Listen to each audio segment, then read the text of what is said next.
문재인 대통령이 외교 대장정을 마치고 귀국했지만 마음이 편할 것 같지만은 않습니다. 정부가 출범한 지 2달이 됐지만 여전히 내각 구성은 완성되지 못했고요. 추경도 한 달 넘게 표류하고 있습니다. 여기에 국민의당 제보 조작 사건까지 얽히면서 전국이 점점 더 꼬여가는 형국입니다. 관련 이야기 짚어보도록 하겠습니다. 이상일 전 국회의원, 공공미디어연구소의 양문석 이사장, 그리고 SBS 정치부의 원일이 선임기자 오늘도 함께해 주셨습니다. 어서 오세요. 안녕하세요. 안녕하세요. 네.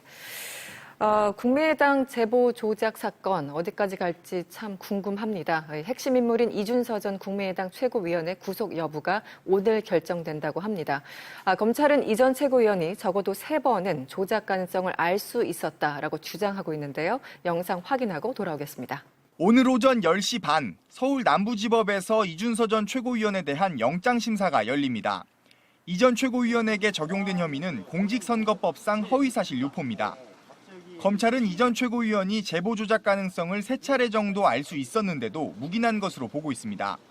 조작된 증언 녹취 파일을 기자들에게 먼저 보낸 이 전 최고위원은 진위 확인이 안 된 제보라 보도할 수 없다는 답을 들었지만 제보를 검증하지 않고 당에 그대로 올려보냈습니다. 이후 당 공명선거 추진단에 제보자 정보를 알려달라는 요청에도 이 전 최고위원은 제보자 신원 보호를 이유로 거절했습니다. 5월 5일 폭로기자회견 다음 날 당에서 진위 여부를 재차 확인한 부분엔 이 전 최고위원이 제보는 100% 사실이라고 답했다고 구속영장에 적시된 것으로 알려졌습니다. 이유미 씨가 그날 저녁 이 전 최고위원에게 전화를 걸어 제보는 허위라고 얘기했지만 다음 날 당의 2차 회견까지 아무 조치도 안 한 것으로 전해졌습니다. 검찰은 이 전 최고위원의 이런 검증 부실을 미필적 고의로 보고 있습니다.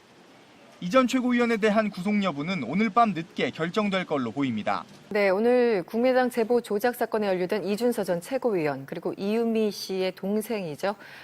이유미 씨 동생에 대한 영장 실질 심사가 오늘 오전 10시 30분부터 열립니다. 일단 그 이준서 전 최고위원 같은 경우요. 4번 소환을 했잖아요. 네. 검찰이 영장 청구하면서 혐의가 인정되고 사안이 중대하다 이렇게 했어요. 뭔가 좀 결정적인 증거를 찾았다고 볼 수 있을까요?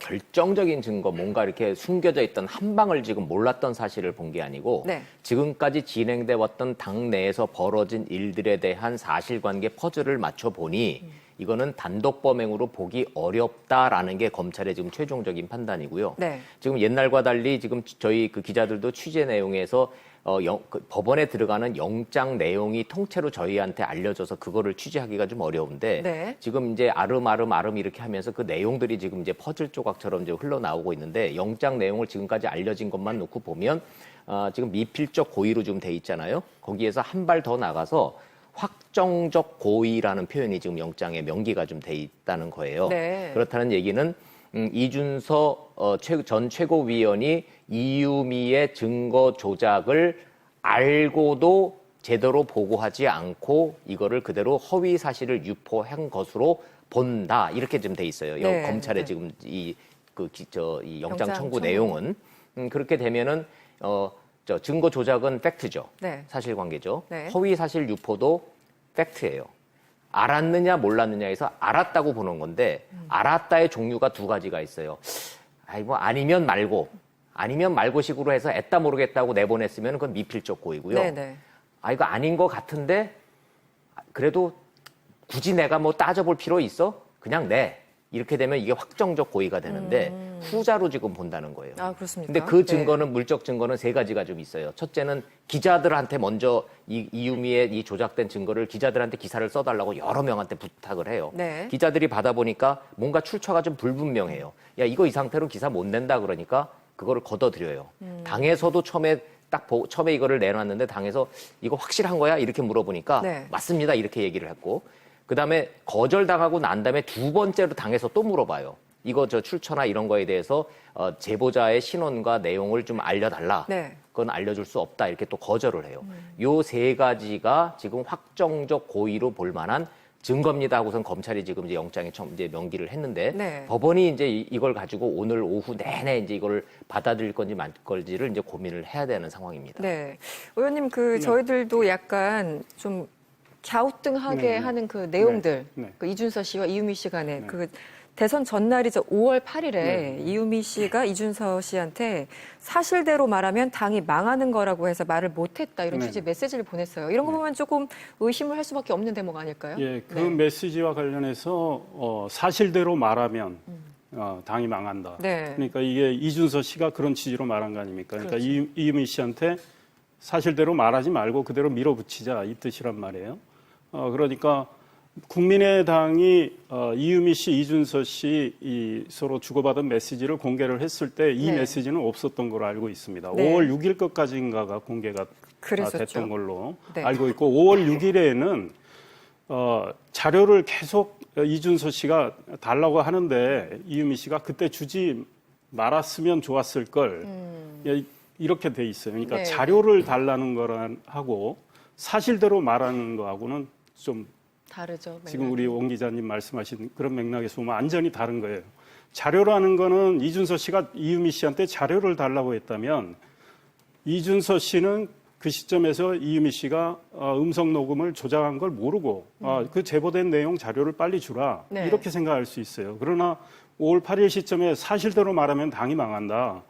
그렇다면 이거는 그 음성 파일이 조작됐다는 걸 이준서 씨도 알고 있었을 가능성이 있는 거 아니냐. 아마 네. 검찰은 여기에서 지금 시작하는 것 같아요. 네. 그래서 미필적 고의에서 좀 더 강한 이 범죄 혐의를 두고 지금 말씀하셨지만 확정적 고의로 이렇게 두고 영장에 그런 내용을 넣은 것 같은데 지금 오늘 영장실질심사가 10시 반부터 이루어지는데 네. 이준서 씨는 그동안 검찰 조사를 받으면서는 계속 나는 조작된 걸 몰랐다고 그 주장을 계속 아마 유지했던 것 같아요. 네. 그래서 오늘 법원에서도 그런 맥락에서 본인의 이야기를 할 텐데 법원 판단이 어떻게 내려질지는 좀 지켜봐야 될 것 같아요. 네. 양 이사장님, 어쨌든 국민의당이 자체 조사를 벌였잖아요. 그래서 이제 발표했는데 그때는 당원 한 명의 단독 범행이다. 이렇게 자체 결과를 냈어요. 하지만 지금 검찰에서 나오는 얘기들을 보면은 또 결이 완전히 다른 거 아니겠습니까? 국민의당 입장에선 참 난처해진 것 같습니다. 어쨌든 뭐 어제까지 가장 많이 이야기됐던 게 미필적 고의에 대한 부분인데 지금 원 기자 말씀하셨던 것처럼 확정적 고의라 하면 실질적으로 이준서 씨 같은 경우에는 그 확정적 고의 쪽으로 갈 가능성이 높지만 그럼 그 위는 다 이제 미필적 고의로 이제 갈 가능성이 이제 높아진 거예요. 오히려 이제 그런 측면에서 보면 검사 출신의 이인원 공영선거 추진당 부단장, 그다음에 국회의원 출신의 김성호 그 수석 부단장, 그다음에 검사 출신의 이용주 단장. 검사 출신의 이용주 그 단장. 자, 여기까지가 네. 그 현재 수사 선상이 바로 들어오잖아요. 근데 문제는 이용주 단장이 어떻게 이야기하느냐에 따라서 그 윗선 그러니까 박지원 선대위원장 네, 그다음에 안철수 후보자까지 이게 이제 일파만파 될 가능성이 이제 높아진 거죠. 네. 그래서 오늘 어쨌든 그 영장실질검사가 어떤 결과를 내느냐에 따라서 네. 이게 끝이 나느냐. 그렇지 않으면 정말 이제 다시 시작하는 일파만파의 그 최상층부까지 가느냐. 그래서 꼬리 자르기냐 목 자르기냐의 이 두 측면에서 본다라면 네. 사실상 오늘이 끝이 나면 꼬리 자르기로 끝이 나는 거고요. 그리고 이게 기각이 되지 않고 수용이 되면 이제 목 자르기 이야기가 설득력을 얻기 시작하면서 네. 사실상 국민의당은 해체 수순으로 들어가는 것 수밖에 없는 상황까지 몰려 있는 거죠. 네, 구속이 된다면. 그래서 네. 지금 제가 지금 설명을 드렸던 거는 지금 이제 검찰이 이렇게 보고 있다라는 지금 사실관계를 설명을 드린 것이고 네. 지금 그 검찰이 얘기했던 그 내용들을 본질적으로 들여다보면 새롭게 나온 건 아무것도 없는 거예요. 지금까지 진행돼 왔던 것을 검찰이 어떻게 해석했더라는 거를 지금 설명을 드리는 것이고 네. 법원이 이거를 이제 증거로 구속의 사유로 받아들일지 말지는 그건 이제 아무도 모르는 거예요. 그래서 제가 뭐 저희는 전문가가 아니기 때문에 법률을 전문으로 하고 있는 변호사들한테 이 사건과 관련됐거나 그 관심이 지켜보고 있는 변호사들한테 저희가 이제 쭉 이제 물어보면은 네. 대체적으로 한 55대 45 정도로들 보는 게 대다수라는 거예요.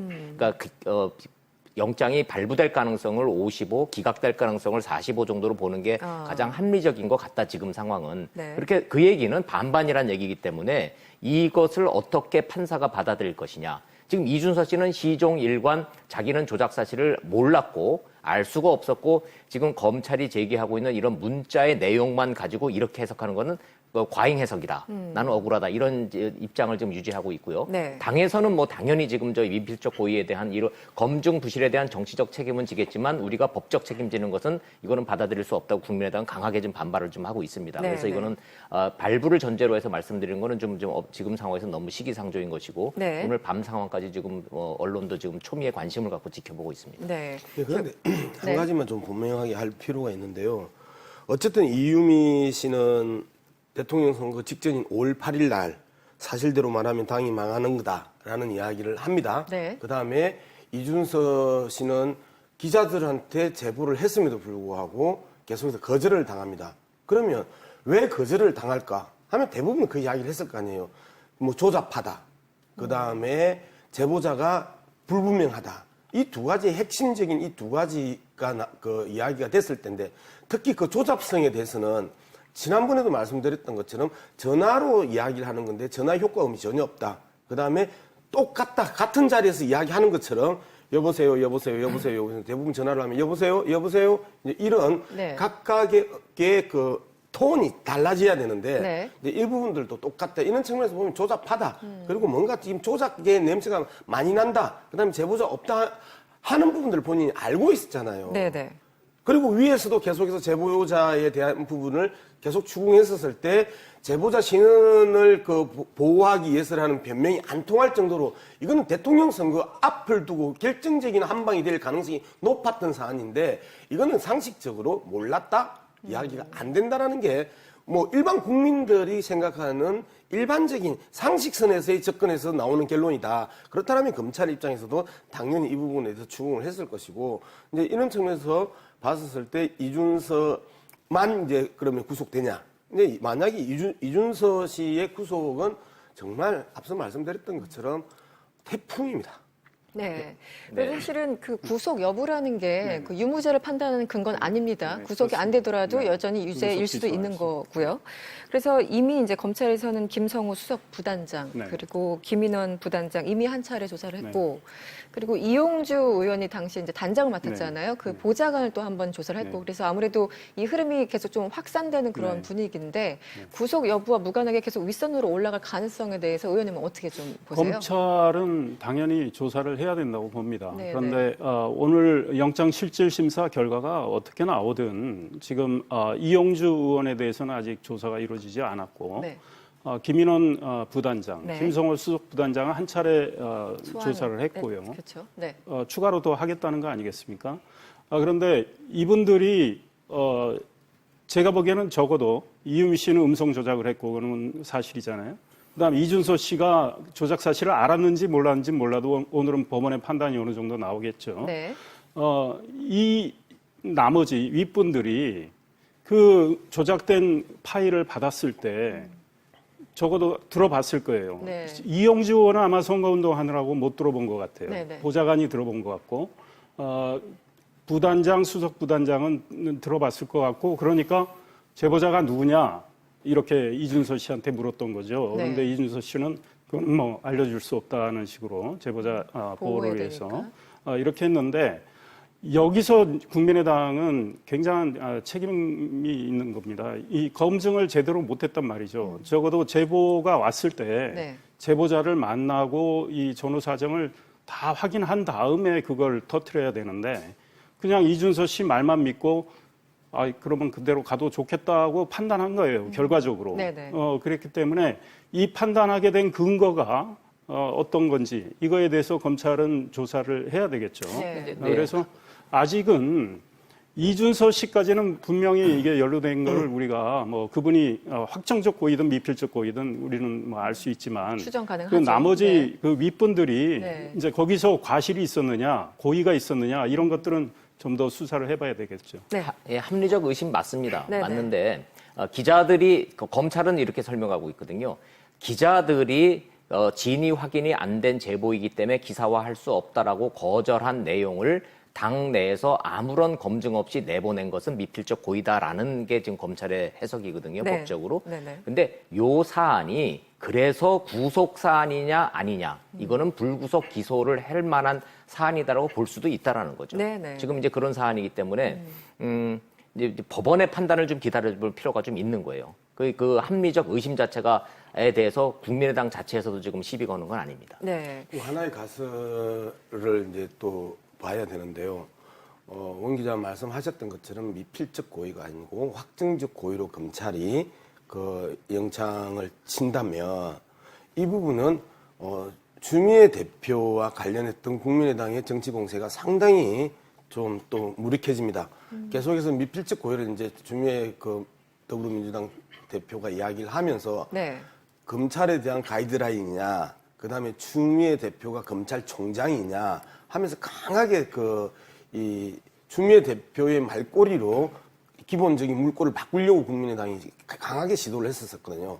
그런 측면에서 봤을 때 만약에 미필적 고의가 아니고 확정적 고의로 검찰이 봤다면 이 부분에 대해서는 국민의당이 상당히 무색해지는 그 정치 공세가 돼버릴 가능성이 높다 해서 어쨌든 뭐 이 영장 내용은 언제 정도 발표가 됩니까? 영장 내용은 뭐 어차피 그거는 공개적으로 나올 수 네. 있는 내용은 구속 아닙니다. 여부가 이건. 구속 예, 여부가 오늘 밤이나 뭐 그렇죠. 새벽에 예. 나오는 건데요. 이제 판사의 설명에 따른 거고 이거는 네. 나오는 건 아니에요. 어쨌든 저희가 이제 추미애 대표의 발언은 조금 이따 다뤄보도록 하고요. 이 영상 보기 전에 마지막 질문이 이겁니다. 어제 좀 결은 다르지만 국민의당 산하의 그 대선 평가위원회 있었잖아요. 네. 그 토론회가 열렸는데 굉장히 격한 발언들이 나왔다고 해요. 안철수 전 대표의 뭐 정계 은퇴 발언까지 나왔다고 하는데 분위기가 좀 어땠습니까? 매우 험악했죠. 지금 이제 국민의당과 그 안철수 당시 대선 후보와의 그런 감정적 서운함이 이제는 서로 이제 많이 멀어졌어요. 네, 네. 안철수 후보 입장에서는 그 당시에 내가 알 수 있었던 상황도 아니고 당에서 사고를 치고 지금 나한테 모든 거를 책임지라고 하는 거에 대해서 섭섭할 수가 있는 것이고 당에서는 지금 안철수 후보의 침묵이 지금 비겁하다. 왜 정치적으로 책임을 지지 않아서 왜 당에서 이 모든 거를 지금 책임지게 만드냐. 왜 네. 아무런 입장을 내지 않느냐 이런 얘기가 나오고 있는데 네. 급기야는 이제 정계 은퇴해야 되는 거 아니냐라는 얘기까지 좀 나왔어요. 그런데 안철수 저 후보는 지금 정계 은퇴하겠다는 소리 한 적 없지 않습니까? 없죠. 네. 어차피 지금 5년의 시간을 두고 차기 대선을 위해서 뚜벅이 정치를 계속 하겠다고 좀 선언한 마당에 이 사안을 어떻게 처리해야겠다는 그런 타이밍을 놓친 거는 좀 맞아 보여요. 당에서 그런 불만의 목소리가 지금 나오고 있는 겁니다. 네. 이제 보충 설명 좀 드리면 네네. 어제 소위 대선 패배에 대한 진단을 하는 그런 행사였는데 그 정계 은퇴를 주장한 분들은 당 안에 계신 분은 아니에요. 그러니까 네, 외부 인사들이. 초청받은 교수가 이야기를 하신 건데 그거에 대해서 뭐 공감하시는 분들은 당 안에 있을 수는 있고 네. 어제 그 자리에서 안철수 전 후보의 측근인 최경환 의원은 좀 반발을 했다고 하더군요. 네네. 그러나 안철수 전 후보가 이 사건이 터졌을 때 박주선 지금 비대위원장 6월 26일 날 사과를 했단 말이에요. 25일 날 그 사실을 확인하고 26일 날 그랬죠. 바로 사과를 했는데 네. 바로 그날이나 다음 날쯤 안철수 후보, 박지원 전 대표 이런 분들이 정치적으로 도의적으로 이 책임은 자기들이 느낀다. 네. 그리고 검찰 수사에 정말 성실하게 우리 당이 응해야 한다. 네. 그리고 검찰은 정말 성역 없이 수사를 해달라.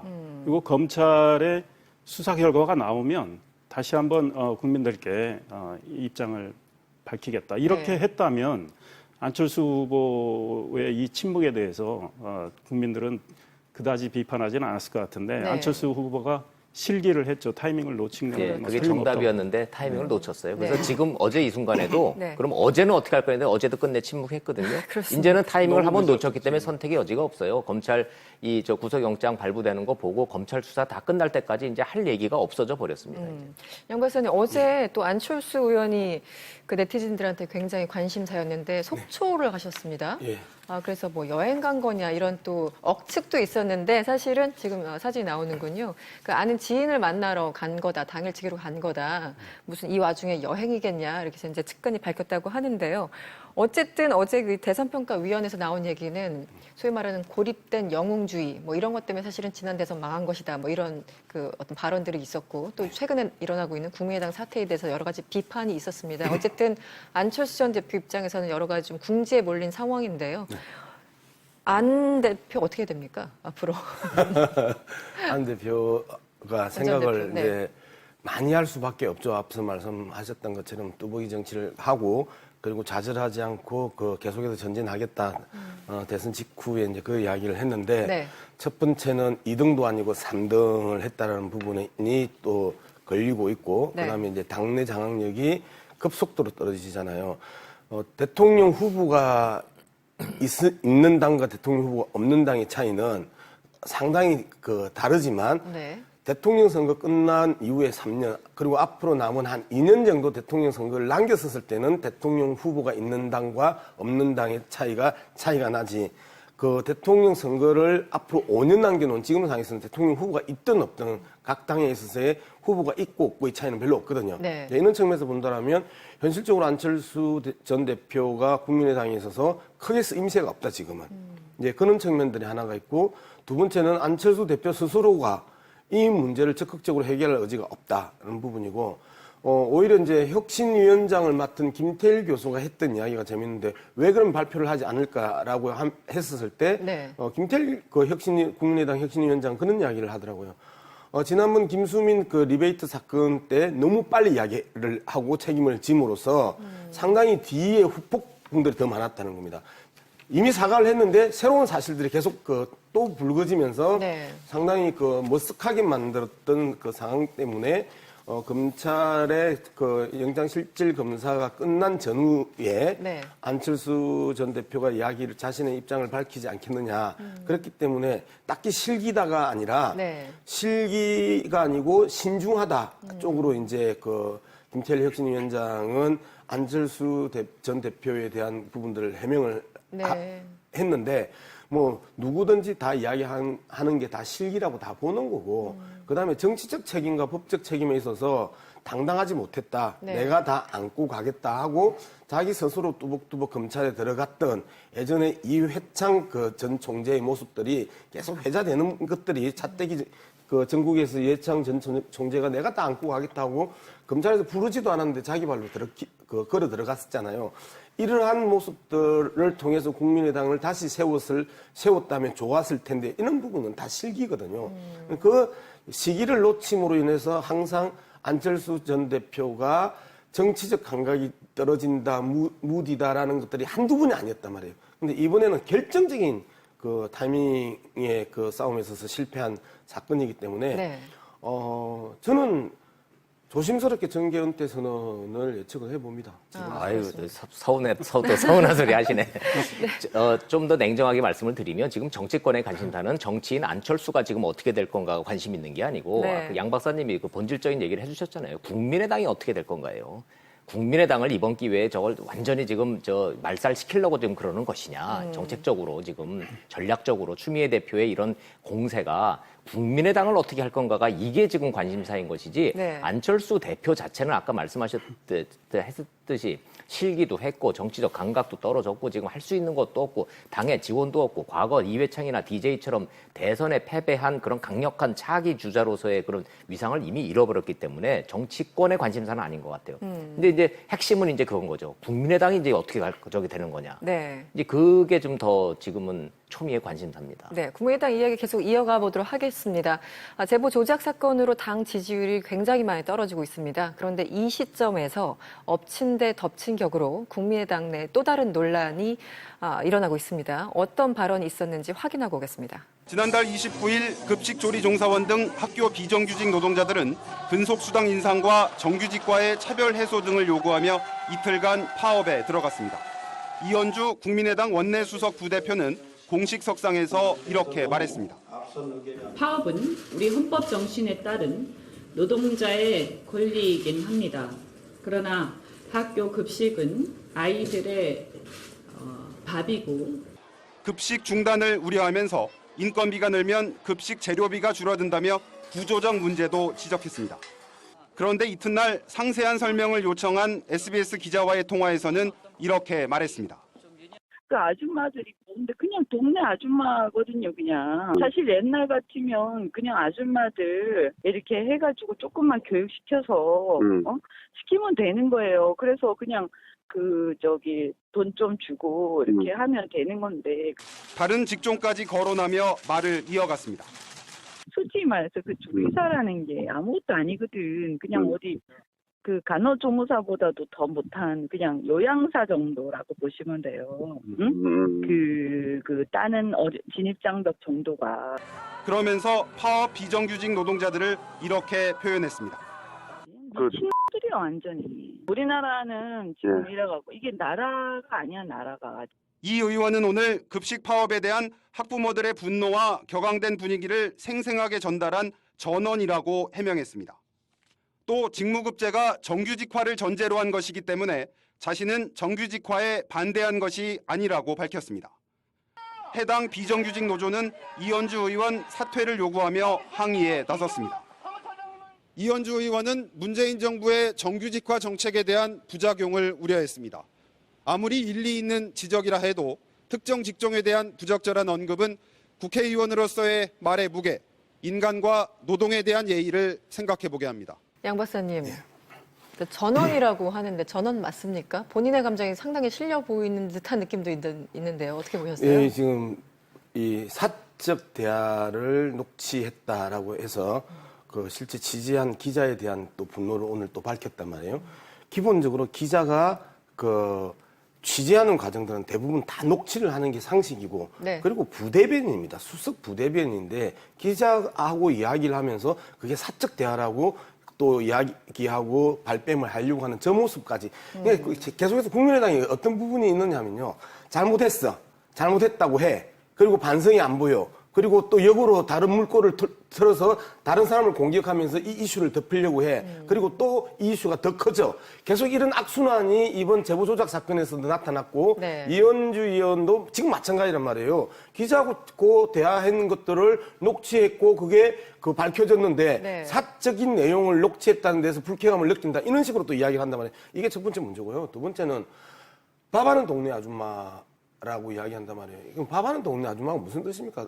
기본적으로 밥하는 동네 아줌마는 가사노동을 하는 그 주체들인데, 가사노동에 대한 아주 왜곡된 그 인식들을 여과없이 드러냈다라고 네. 이제 보는 부분이고, 그러면서 정말 밥하는 동네 아줌마들 정말 화가 나는, 지금 가사노동을 어떻게 평가해서 정량화할 것인가에 대한 논의가 지속되고 있는 이 시점에서 가정주부에 대한 비하 발언들이 첫 번째, 두 번째 나왔고, 세 번째가 네. 노동자들의 파업에 대해서 상당히 혐오감을 드러냈던 모습들이 또 네. 나타났다.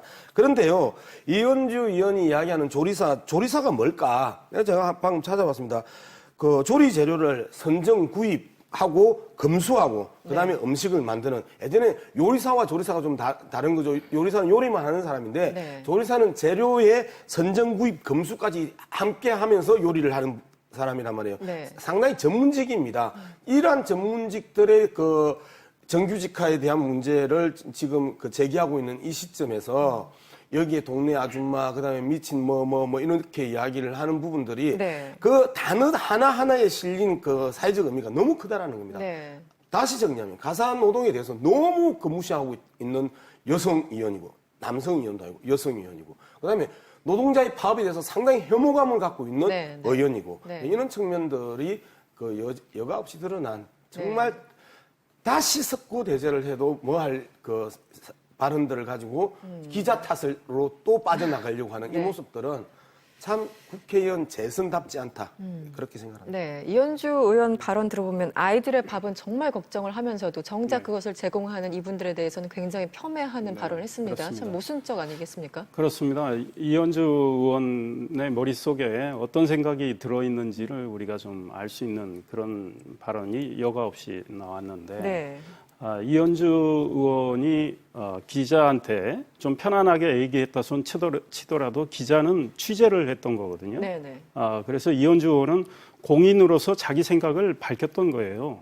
그런데 기자하고 편하게 대하는 게 나갔다, 이렇게 말씀하시는 거는 네. 제가 보기엔 공인으로서 할 수 있는 처신은 아니라고 보고, 또 이현주 의원이 지금 아까 수석 부대변인이라고 하셨는데 수석 부대표입니다. 원내 수석 네, 부대표니까 그렇죠. 굉장히 중요한 일을 하고 있는 분이에요. 그러니까 국회에서 이루어지는 모든 이 여야 간의 협상에 있어서 원내 수석 부대표가 거의 주체가 됩니다. 그렇죠. 실무적으로는 다 실질적으로. 그분들이 이렇게 해놓고 원내 대표단이 이제 최종적으로 합의를 하는데, 네네.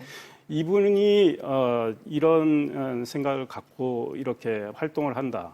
그리고 이분이 자기의 이야기에 대해서 어떤 말씀을 하셨냐면 만약에 조리사 그분들께서 상처를 받았다면 유감으로 생각한다 이런 말씀을 하셨어요. 그러니까 가정법을 써서 상처를 받았다면 유감이다 이렇게 말씀하실 게 아니고 네. 이거는 명백히 본인이 그분들께 많은 모멸감도 드리고 했기 때문에 상처를 드렸기 때문에 정말 100배 사죄한다 이렇게 정중하게 사죄를 해야 돼요. 지금이라도 해야 됩니다. 그래서 어물쩍 넘길 일은 아니라고 생각을 합니다. 네, 어제는 제대로 된 사과가 아니라 그냥 유감 표명 정도로 해석이 된다라고 말씀하셨는데요. 또 이 설화를 겪고 있는 분이 또 한 분 계시죠. 추미애 대표입니다. 더불어민주당의. 글쎄요, 당내에서도 저런 발언이 왜 이 시기에 나오느냐 여러 가지 비판이 많은 것 같은데요. 추미애 대표 전혀 굽힐 생각을 안 하고 있어요. 어떻게 보세요? 네, 그래서 추미애 대표의 발언은 설화가 아니고 이제는 정치적 전략에 의한 발언이라고 보는 시각이 좀 더 커지는 것 같아요. 뭐 그 전에 과정과 어떤 말해서 뭐가 이렇게 됐다는 거는 뭐 이제 다 알려진 얘기니까 좀 생략을 하더라도 네. 저는 기본적으로 좀 이해가 안 되는 게 누가 좀 한번 좀 설명 좀 해줘 보세요. 양 박사님이 그쪽 진영 잘 아시니까 저를 한번 좀 이해가 되게끔 한번 좀 설명을 좀 해줘 보세요. 추미애 대표가 직접 나서서 이렇게 국민의당 어차피 돌불에 걸려서 넘어진 국민의당을 이렇게 밟고 이렇게 되면 민주당은 어떤 정치적 이득이 있죠? 그래서 그 부분에 대해서 참 제가 답을 해야 되는 상황이죠. 네. 왜냐면 아무리- 의원들한테 물어봐도 그 부분에 대해서 설명을 못 하니까 네. 지금. 제가 아무리 추 대표가 봐도 왜 저렇게까지 하는지에 지금 대해서. 원 기자께서 질문하신 부분에서 민주당의 이익은 없다는 게 제 생각입니다. 어쨌든 뭐 머리 자르기 제2의 부풍 그리고 38초의 컨펌 시간 충분 뭐 이런 일련의 발언들이 나온 이유들이 처음 애초에 라디오하고 이야기를 하면서 꼬리 자르기를 훨씬 더 멋있게 저는 머리 자르기로 표현하지 않았냐. 이제 이러면서 그 실언을 했다고 봤거든요. 네. 그러면 대부분 여기서 후퇴를 해야 되는데 추미애 대표가 갖고 있는 예전의 모습들도 있습니다. 한 번 밀어붙이고 나서 계속해서 그게 대해서 보완하고 강화하는 이제 그러한 이 정치 스타일들을 종종 선보여 왔는데 이게 실수를 계속해서 정당하게 만들어 나가는 과정에서 제2의 북풍이나 그 이후에 이 발언들이 나왔다고 한다면, 일자리 추경을 지금 문재인 대통령이 나가기 전에도 당정청 회의에서 이야기했고, 그 다음에 나가는 날에도 우원식 원내대표한테 전화를 해서 수고해라. 네. 좀 수고 좀 해달라라고 이야기를 했고, 들어와가지고 이제 일자리 추경 문제를 치고 가려고 하는데, 실질적으로 의원총회에서 유일하게 추경 심사를 하겠다고 한 당이 국민의당이에요. 네. 그러면 이 부분에 대해서는 검찰에 맡기고 자신은 국민의당을 안고 가면서 150석 이상의 흐름들을 잡아가는 역할을 해야 되는데 여당 대표가 야당 대표처럼 그리고 제1야당도 아니고 제2야당이나 제3야당 대표 정도의 수준의 발언을 계속 지금 던지고 있었던 부분들은 민주당에도 도움이 안 되지만 문재인 대통령이 일자리 추경이라는 제1차적 정책을 추진하려고 하는데도 엄청난 걸림돌로 작용하고 있다는 부분입니다. 네. 그러면 왜 저럴까? 그러면 딱 한 가지밖에 없습니다. 격려 문자에 고무된 추미애 대표. 저는 이렇게밖에 못 보는데요. 네. 이후에 당내 경선은 사실상 더불어민주당의 당내 경선에 이 열렬 지지자들, 지금 뭐 문자 폭탄, 그 다음에 격려 문자를 날리는 이 열렬 지지자들이 사실상 결정하거든요. 이제 이러한 지지자들에게 맞는 자기 정치를 하고 있다. 여당 대표로서의. 결국은 내년 서울시장 경선을 위한 포석을 지금 이런 식으로 하고 있다 이런 말씀이신가요? 내년 지방선거에 있어서 뭐 추미애 대표가 뛸 수 있는 공간은 서울시장일 텐데 서울시장은 당내 경선이 치열할 수밖에 없고 당내 경선에 있어서 실질적으로 소위 말하는 친문 친노 핵심 지지자들 이들의 지지를 획득하기 위해서인데 저는 그 부분도 잘 이해가 안 돼요. 정말 문재인 대통령을 지키고 문재인 대통령이 하는 일들이 잘 되게 가려고 하면 친노 친문 그룹들 그리고 열혈 지지자들이 추미애 대표를 강하게 질타를 해야 되거든요. 네. 추경을 할 수 있는 조건과 분위기를 만들고 대통령이 일할 수 있는 기본적인 국회 상황을 조성해줘야 되는데 그것들을 계속해서 망치고 있고 해체시키고 있는 게 추미애 대표의 현재까지 정치 행보란 말이에요. 네. 그런데 추미애 대표는 그렇게 이야기하잖아요. 언론의 숱한 비난을 받았다고 하면서 뭔가 진짜 십자가를 지고 골고다 언덕을 올라가는 어떤 성직자처럼 예수처럼 네. 순교자처럼 네, 이런 네. 모습들로 자꾸 발언을 하는 것 자체가 또한 못마땅하다는 겁니다. 이게 설명을 들으니까 좀 네. 이해가 좀 돼요. 양 박사님이 역시 그쪽 사정을 잘 아시는 것 같아요. 제가 요새 청와대 관계자들한테 전화를 해서 하면은 녹취될까봐 기사 쓸까봐 말씀들은 잘 안 하시는데 네. 한숨만 푹푹 쉬는 거예요. 모든 이거 걸다 아닌데, 말해주네요. 예, 이거 아닌데, 이건 아닌데. 근데 도대체 왜 그러시는 거로 보고 있느냐 그랬더니 말을 못 하는 거예요. 그 얘기는 뭐냐면 지금 저 추미애 대표의 국민의당에 대한 이 강공은 당에는 분명히 도움이 안 돼요. 그럼 청와대에는 도움이 되느냐? 아무런 도움이 안 안 돼요. 되죠. 네. 그러면 나머지 질문은 딱 하나만 남죠. 본인한테는 무슨 이득이 있느냐, 정치적으로. 그렇게 되면은 그런 설명이 가능해졌다는 거예요. 자기 정치. 네. 근데 자기 정치의 그 기반 세력이 뭐냐면 기존 언론으로부터는 지금 다 비판을 받고 있는 거고 당에서도 좋은 소리 못 듣고 있고 청와대에서도 좋은 소리를 못 듣고 있는데 이른바 친문 친노 그룹의 핵심 지지자들은 오히려 우원식 원내대표나 우상호 전 원내대표를 비난하고 있다는 거 아닙니까? 네, 네. 추미애 대표가 잘하고 있다라는 격려 문자가 지금 오고 있다는 거예요. 그쪽에 고무가 돼 있고 당 내에서 앞으로 어떤 더 큰 일을 하려면 이런 지지층들의 이런 그 지지와 격려에 힘입어서 내 갈 길을 가야 된다라는 그런 생각이 강해졌다는 겁니다. 굉장히 위험한 좀 상황으로 좀 가고 있는 지금 겁니다. 원 기자의 어떤 설명이 맞는 거라면 말 그대로 자아도취, 자기 확증 뭐 이런 거라고 할 수 있을 텐데요. 저는 추미애 대표 이게 작년 11월 14일이었습니다. 저 날짜도 기억을 하는데요. 왜 기억을 하냐면 그때 촛불 집회 3차에서 100만 명이 막 몰려 나왔잖아요. 그래서 이제 그걸 확인하고 자신감이 붙었는지 갑자기 뜬금없이 박근혜 대통령과 영수회담을 제안합니다. 그때 기억나시죠? 그렇죠. 전 그때 개인적으로 굉장히 황당하다는 생각이 들었었는데 결국은 당내 반발 때문에 무산됐는데 그때도 사과 제대로 하지 않았습니다. 저는 그런 추미애 대표의 어떤 스타일이 이번에도 그대로 반영된 것이 아닌가. 결은 좀 다르지만. 네, 그렇습니다. 시작은 그분의 성격, 스타일 이런 데서 시작이 된 것 같아요. 그러니까 대표가 되고 나서 또 전두환 전 대통령 찾아가겠다고 또 본인이 결정을 해서 발표를 했다가 당내 반발이 커지니까 그것도 철회를 했고 네. 영수회담 마찬가지고요. 머리 자르기 발언도 라디오 인터뷰할 때 그냥 본인의 어떤 성격에서 좀 강성 스타일인데 이 돌출적으로 나온 발언이에요. 그런데 국민의당이 굉장히 반발을 하니까 그 다음부터 추미애 대표는 좀 계산을 좀 했던 것 같아요. 국민의당 반발이 있고 나서 네. 소위 친문 친노 진영에 계신 분들이 격려 문자가 막 오고 하니까 다음 날 상식으로 보면 어제 제가 좀 실수했습니다. 이렇게 할 걸로 언론도 예상을 했어요. 그러나 네. 더 세게 나갔습니다. 이 북풍 저작에 버금가는 네. 거다. 이러면서 문제를 도리어 키웠어요. 그러다 보니까 지금 두 분이 말씀하셨듯이 전국을 푸는데 도움이 안 되고 문재인 대통령이 지금 굉장히 중점을 두고 있는 추경 일자리 추경 이거에 지금 풀리지를 않고 있고 네. 정부조직법 개정안 처리 어렵게 됐고 그다음에 송영무 조대엽 두 장관 후보자도 지금 청와대 입장에서는 오늘부터 그냥 임명을 강행해도 되는데 그러기도 어렵게 됐어요. 네, 좀 미룬다고 하죠. 게다가 네.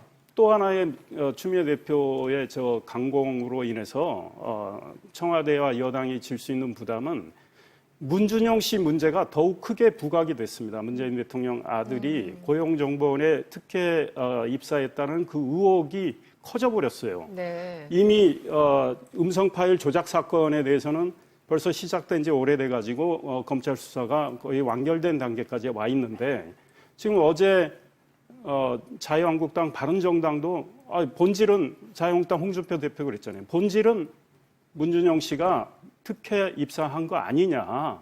이거에 대해서 따져보자. 바른정당도 호응을 했고 국민의당은 추미애 대표의 강공 때문에 더 화가 나서 특검 같이 가자. 네. 이렇게 됐단 말이에요. 그래서 네. 이 문제가 부각이 돼버렸어요. 네, 그래서 네. 상당히 전국을 경색시켰고 대통령께 큰 부담을 줬죠. 개인적으로는 열렬 지지층을 더욱 확보하는 이득은 얻었는지 몰라도 네. 많은 부담을 정치적으로 지게 했다 이런 생각이고 추미애 대표의 저런 모습이 과연 우리가 바라는 여당 대표의 그런 모습이냐 이거에 대해서 많은 물음표를 찍게 만들었다 저는 이 생각이 그래서 이렇게 네. 가만히 지켜보면은 국민 입장에서 이거를 얘기하지 않을 수가 없어요. 양비론을 얘기를 지적을 안 할 수가 없는 게 추미애 대표는 엎어진 김에 쉬다 못해 아예 여기서 판 벌려버려 이렇게 된 거고 네. 국민의당은 울고 싶은데 뺨 때려주니까 그냥 여기서 그냥 다 그냥 판 벌려버려 이렇게 네. 양쪽에서 그냥 넘어진 김에 그냥 판을 벌리는 모습을 보는 국민들 입장에서 보면 짜증 나는 거예요 기본적으로. 네. 아니 그 문준용 특혜 의혹이라든지 이 조작 사건의 본질이 뭡니까? 대선 싸움이었잖아요. 대선 끝났지 않습니까? 한쪽은 이기고 한쪽은 졌잖아요. 네. 근데 지금 그거 가지고 거기에서 잘못이 벌어진 게 있으면 사법적으로 검찰과 법원이 정리하고 가면 되는 겁니다. 네네. 그게 역사의 발전인 거죠. 그걸 다시 대선전으로 돌아가서 의혹의 본질이 뭐네, 이걸 다시 특검을 한 해 만에 이게 뭐 몸통이 어디네라고 하는 것을 지켜보는 국민들 입장에서 보면 어떻게 누구 말이 옳은가를 이렇게 들여다보겠냐고요. 일단 짜증이 나는데. 네. 그러니까 이런 정치판을 이렇게 혐오스럽고 짜증나게 만드는 이런 부분에 대해서는 이건 국민들이 굉장히 좋은 점수 안 줄 겁니다. 네. 게다가 그 추미애 대표의 말씀이 좀 과한 것들이 있는 것이 어제는 국민의당 박지원 전 대표를 겨냥해서 5월 1일 날 이준서 씨가 박지원 전 대표하고 통화를 하잖아요. 그 통화가 36초간 네. 통화했다라는 기록은 그건 사실로 나와 있단 말이에요. 근데 박지원 전 대표는 자기는 기억을 못 한다고 그랬고 이준서 씨는 당 조사위에서 그때 통화를 했다. 그래서 문자 메시지를 보냈으니 한번 확인해 보시라 하고 끊었다는 거 아닙니까? 네, 그런데 네. 박지원 전 대표는 기억도 안 나고 아마 문자 메시지를 확인을 못했을 가능성도 있어요. 네. 근데 그런 박지원 대표를 겨냥해서 추미애 대표가 36초면 그 승인하기에 충분하다. 그러니까 이 조작된 음성 파일을 대선용으로 써먹도록 승인하기에 충분하다. 이런 주장을 했단 말이에요. 그러니까 사실 근거가 없는 주장이에요. 현재까지는. 네, 네. 그러면 이런 단정적인 발언을 한다면 다른 야당들이 문준용 씨가 고용정보원에 특혜 입사했다. 이렇게 주장하는 거하고 뭐가 다르겠습니까? 네. 그래서 추미애 대표의 이런 발언은 굉장히 사실은 위험하고 우리 정치의 여러 가지 문제를 풀어가는데 하등 도움이 안 된다 이 생각입니다. 네. 아까 원 기자께서 이제 민주당과 청와대에 어떤 이익이 있느냐라는 질문을 하셨는데 이제 질문을 바꿔야 됩니다. 이제는 청와대와 민주당에 어떤 손실이 있느냐의 문제인데요. 앞서 이제 청와대 문제는 우리가 아까 충분히 뭐 이선배도 말씀하셨던 것, 뭐 추경부터 그다음에 네. 인사 정부 조직법 이런 여러 가지 문제점들이 다 막혀버린 거고요. 그다음에 민주당 입장에서도 민주당의 덩치를 키우고 사실상 그 여소야대 국면을 뒤집어 엎을 수 있는 상당히 중요한 기회 하나를 날리는 겁니다. 네. 여기까지는 좋다 치는데 네. 사실상 와해되고 붕괴된 야3당 공조 체제를 재구축해주는 그 상황까지 이제 끌고 왔단 말이에요. 네. 자, 특검으로 지금 새 야3당이 합의를 보고 있습니다. 자, 이런 측면에서 본다라면 정말 어울리지 않는 야3당 공조. 요게 자, 국민의당과 자유한국당, 그다음에 바른정당과 안 어울려요. 바른정당과 자유한국당이 안 어울립니다. 어울리지 않는 야3당, 그리고 지향점이 아주 다른 정강 정책이 완전 거의 다르다고 봐야 되는 이 야3당의 모래를 거기에 진흙으로 깔아주면서 버무려 줬단 말이에요. 이런 측면에서 본다면 정치적으로 그다음에 정책적으로 추미애 대표가 이번에 강경 발언 4차례가 사실상 또 한 번의 그 변곡점을 만들어 버렸다는 측면에서 네. 저는 지금이라도 추미애 대표가 네. 이 부분에 대해서 정말 국민들에게 양해 구하고 이 영역에 있어서는 네. 후퇴해야 된다고 보는 거죠. 근데 그 부분은요. 추미애 대표 그럴 생각이 없어요. 그러니까 전혀 없습니다, 지금. 그게 문제죠. 예, 그리고 어제보다 오늘 더 한 발 더 나갔고요. 내일은 아마 한 발 더 나갈 거라는 겁니다. 그러니까 사과를 하거나 이 봉합하는 쪽보다는 이제는 마이웨이로 가겠다는 의지가 워낙 강하기 때문에 청와대에서도 그 부분에 대해서는 지금 컨트롤 밖으로 지금 넘어갔다고 좀 보라는 거예요. 그래서 네. 지금 양 박사님 말씀을 종합을 해보면 한마디로 정치적으로 엑스맨이다. 이런 얘기가 나오는 거예요. 그렇죠. 지금. 근데 게다가 우원식 원내대표도 그동안 발언을 굉장히 자제해오지 않았습니까?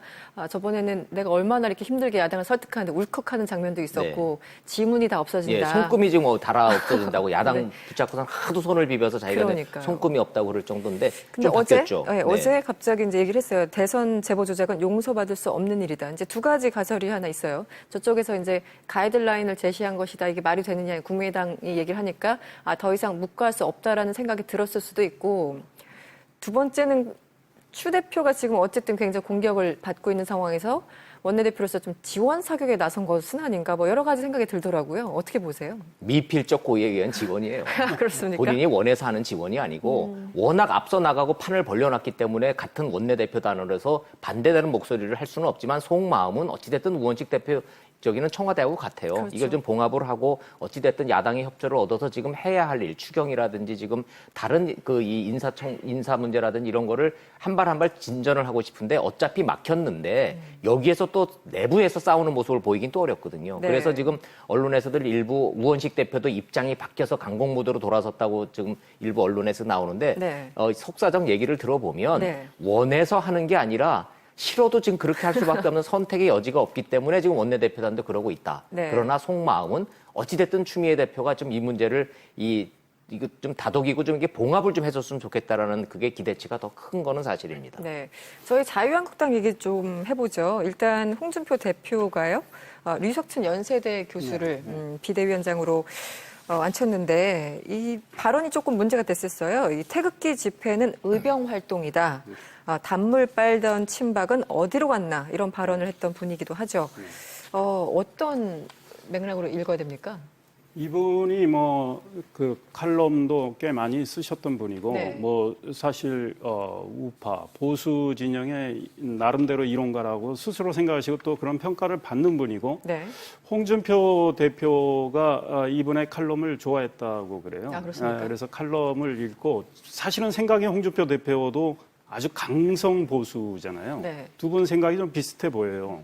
그러다 보니까 이분을 모셔야 되겠다 이런 생각을 했고 홍준표 대표의 경우에 과거 박근혜 한나라당 대표 시절에 비박에 속해 있으면서 박근혜 대표를 많이 공격을 했어요. 혁신을 제대로 못한다. 그때 네. 박근혜 대표가 혁신위원장 정권을 줄 테니 한번 당을 혁신해봐라 해서 혁신위원장을 받은 적이 있어요. 네네. 근데 이번에 유석춘 교수를 모셔오면서 거의 정권을 다 드리겠다. 이렇게 이야기를 했고 네. 그래서 인적 쇄신, 정책 쇄신, 조직 쇄신을 하겠다고 하는데 지켜는 봐야 되겠지만 유석춘 교수는 굉장히 강한 보수 성향을 갖고 있고 네. 뉴라이트 전국연합 공동대표 네네. 또 박정희 기념재단의 부이사장도 하셨고요. 네.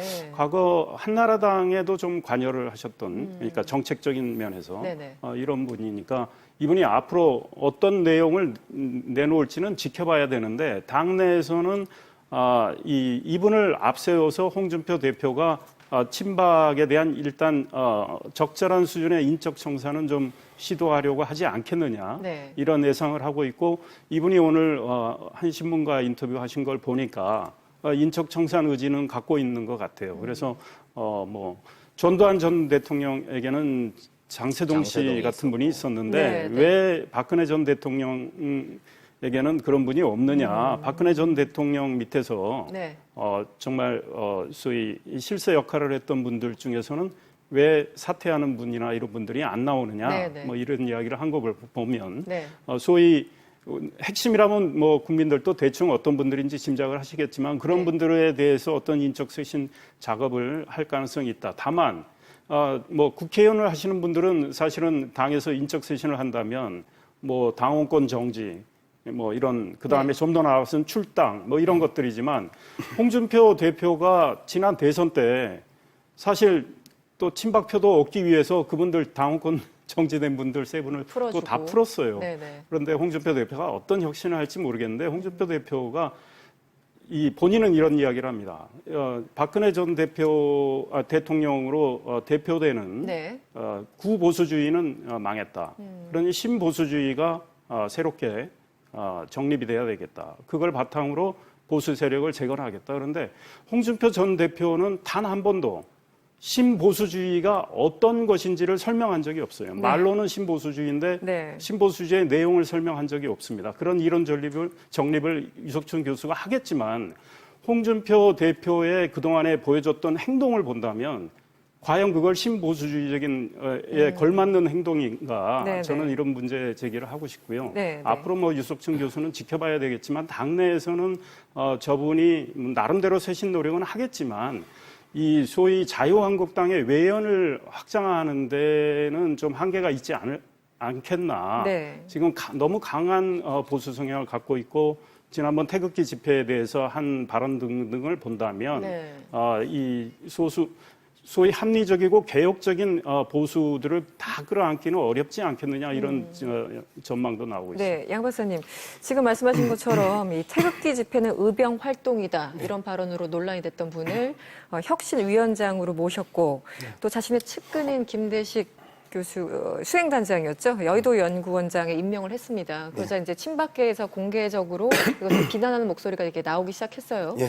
과연 홍준표 대표가 생각하는 대로 잘 될까요? 저는 캐스팅 미스라고 생각을 하는데요. 네. 첫 번째, 지금 3대 혁신을 이야기했단 말이에요. 인적 혁신, 조직 혁신, 정책 혁신을 이야기했는데 네. 정책 혁신이 지금 가장 심각한 문제입니다. 자유한국당은 어떤 이념과 어떤 정강 정책으로 다시 건강한 보수들을 재결집시켜서 보수 정당의 본류를 자유한국당으로 만들 것인가 이 문제거든요. 네. 그런데 인적 쇄신이나 그다음에 뭐 조직 쇄신 같은 경우는 일정하게 가능할 수 있겠는데 네. 이분의 성향을 보면 뭐 태극기는 의병 활동이다. 그다음에 8.15가 건국절이다.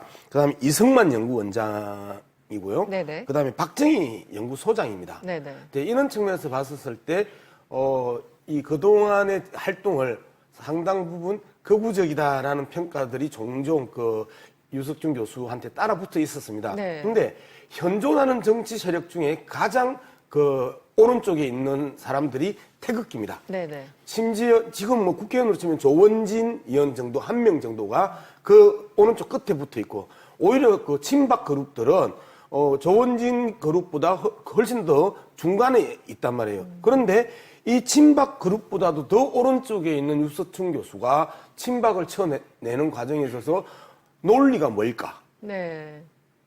이 문제가 상당히 중요합니다. 모순된다라는. 당신들은 친박이기 때문에 친다 이게 아니잖아요. 기본적으로 보수 정당을 쇄신하기 위해서 당신들이 걸림돌이기 때문에 치는데 보수 정당을 쇄신하기 위한 친박의 그 정체성을 어떻게 규정할 것이냐. 네. 박근혜 전 대통령하고 친하기 때문에 친다? 이건 안 되는 거다.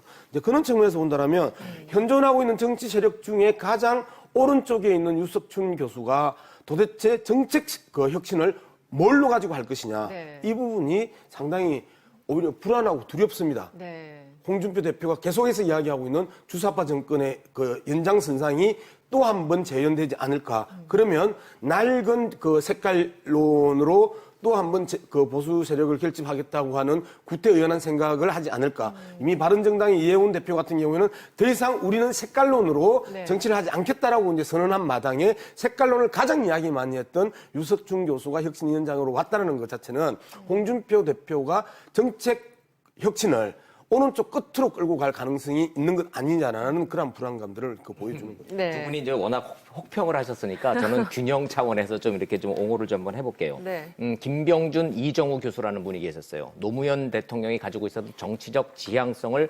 정책적으로 구체화하고 액션 플랜을 만든 두 교수가 김병준, 이정우 교수였었죠. 홍준표 대표가 지금 추구하고 있는 본인이 가지고 있는 보수 우익 부활의 이념적 이 액션 플랜을 만들 수 있는 이 싱크탱크를 네. 유석춘 교수로 지금 보는 거래요, 지금. 그래서 유석춘 교수에 대해서 그런 이 보수세 진영에서 거는 기대감이 좀 분명히 좀 있습니다. 뭐 두 분은 혹평을 하셨지만 그건 좀 지켜볼 일인데 일단 본인이 정치인이 아닌데 네. 정치와 언론을 가장 잘 아는 정치 명망가 출신 집안이에요.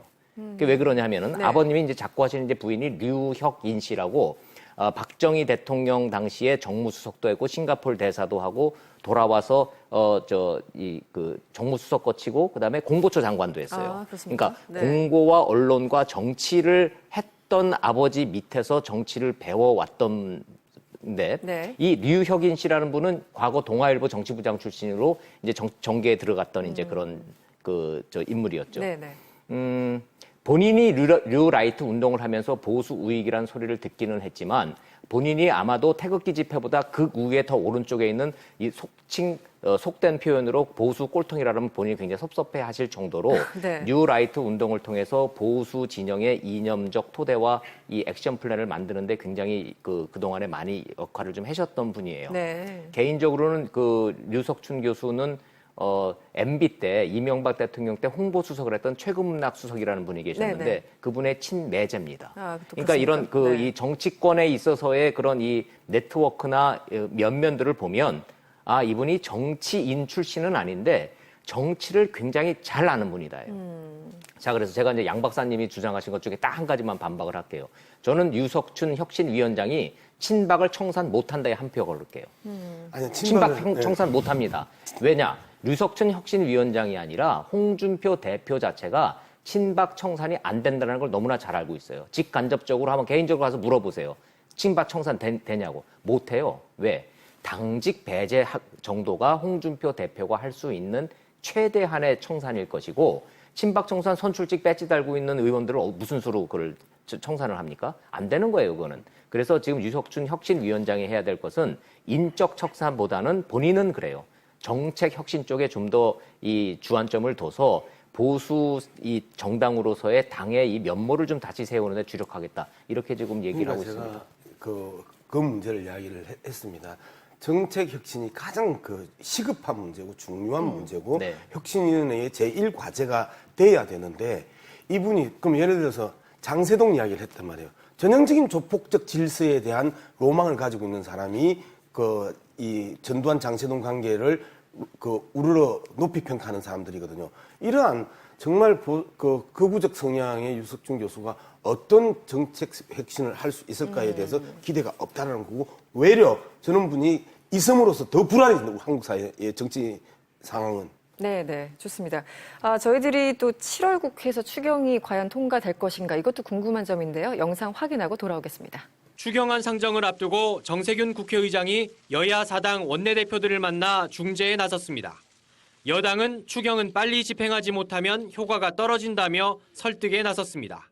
추경은 타이밍이라고 하는데 이번 7월 국회에서 하지 못하면 사실상 추경은 매우 어려워지는 거 아닌가. 하지만 야3당은 국회 파행의 책임이 정부 여당에 있다고 몰아붙였습니다. 여당은 더는 심사를 미룰 수 없다며 예결위에 추경안을 상정했습니다. 야3당 모두 불참했고 심사는 벽에 부딪혔습니다. 심사를 거쳐 본회의에 회부하려면 예결위원 50명 중 과반 찬성이 필요합니다. 여당으로선 적어도 6명이 더 필요한데 국민의당이나 한국당 어느 한쪽의 협조가 필수적입니다. 야당은 추경과 인사 연계 방침을 굽히지 않고 있습니다. 임명이 강행이 된다고 한다면 이제 일주일밖에 남지 않은 이 7월 임시국회에서도 저는 파국으로 또 치달을 것으로 이렇게 보입니다. 청와대가 송영무 조대엽 두 장관 후보자 임명을 강행할 경우 이달 내 추경안 처리가 무산될 가능성이 커 보입니다. 네, 이 의원님, 추경안을 어쨌든 예결위에 단독 상정했는데 이것이 오히려 좀 야당을 자극하는 것은 아닌가 이런 지적도 나오는 것 같습니다. 네. 뭐 일부 자극하는 측면이 있는데 이미 야당은 그냥 결심이 확고한 상황인 것 같아요. 그래서 뭐 여당이 어떻게 하든 말든 신경을 좀 안 쓰는 그런 측면도 있는 것 같아요. 대신 언론을 통해서 국민들께 야당의 입장은 굉장히 선명하게 지금 밝히고 있죠. 그러니까 이 송영무 국방장관 후보자, 조대엽 노동부 장관 후보자 이 두 분에 대한 이 인사에 대해서 정리를 청와대가 해주지 않는다면 우리는 추경을 협조할 수 없다. 추경 자체에 대해서 반대하는 입장이 특히 자유한국당은 강한데 국민의당, 바른정당은 심사는 하겠다는 입장이었는데 국민의당은 지금 추미애 대표가 저렇게 강공을 함으로 인해서 국회에서 아예 어떤 것도 협조하지 않겠다고 이러고 있기 때문에 지금 청와대가 매우 골치가 아플 것 같아요. 그래서 오늘 국민의당 김동철 원내대표가 이런 말을 했더라고요.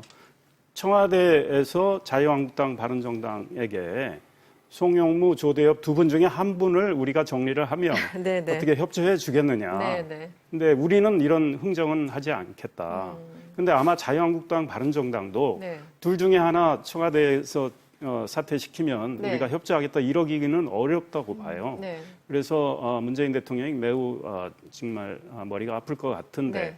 지금 우원식 민주당 원내대표가 추경은 타이밍이라면서 하소연을 했는데요. 네. 정치의 모든 것이 타이밍입니다. 그렇죠. 네. 그런데 사실 이 문제에 대해서 청와대가 저는 뭐 장관 후보자 이 적절선에서 저는 일단 인사 5가지 원칙에 어긋나는 분들이 지금 몇 가지가 들어가 있죠. 네네. 그다음에 과연 이분들이 그 자리에 가서 역량을 발휘할 수 있느냐는 점에서도 청문회를 거쳤지만 지금 물음표가 남아있단 네, 말이에요. 직무 그래서 능력이요? 네네. 좀 결단을 해야 추경과 정부조직법 개정안 등등이 다 풀릴 것 같다 이런 생각이고 추미애 대표는 절묘하게 타이밍을 맞춰서 전국을 국회를 경색을 시켰단 말이에요. 그래서 네. 추미애 대표도 제가 보기에는 본인의 발언과 관련해서 네. 어떤 진정성이 담긴 사과를 하지 않는다면 쉽게 풀리기 어렵겠다 이런 생각이 듭니다. 네. 근데 둘 중에 한 명을 낙마를 시켜야 되는데 그럼 어떻게 무슨 기준으로 어떻게 고르나요? 가위바위보를 시키나요? 둘 중에 누가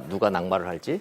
뭐 저 운 없는 사람이 떨어져라 하는 식으로 할 게 없기 때문에 지금 청와대 입장은 최소한 이틀 정도 시간을 두고 좀 야당을 좀 설득하겠다는 건데요.